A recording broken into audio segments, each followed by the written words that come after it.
बिस्मिल्लाहिर्रहमानिर्रहीम। अस्सलामु अलैकुम दोस्तों, उम्मीद करता हूँ आप सब खैरियत से होंगे। आज का हमारा टॉपिक है जल्द हमला होने का तरीका। ये वीडियो की जानब बढ़ते हैं। लोगों के पास तेज़ी से हमला होने की ख्वाहिश के लिए मुख्तलिफ वजूहात हो सकती हैं। हो सकता है कि आप अपने बच्चों को सालों की ख़ास तादाद के अलावा जगह देना चाहते हों।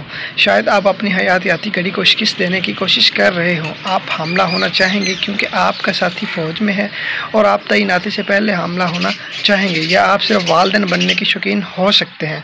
कुछ जोड़े 1 या 2 माह तक कोशिश करने के बाद हमला हो जाते हैं, लेकिन ज़्यादातर उसमें ज़्यादा वक्त लगता है। जहन में रखें कि हमला होने में कई महीने लग सकते हैं और 10 में से 1 जोड़े बांझपन का तजर्बा करता है। अच्छी खबर यह है कि उसके लिए मदद मौजूद है। दोस्तों, उम्मीद करता हूँ आपको ये मेरी वीडियो अच्छी लगी होगी।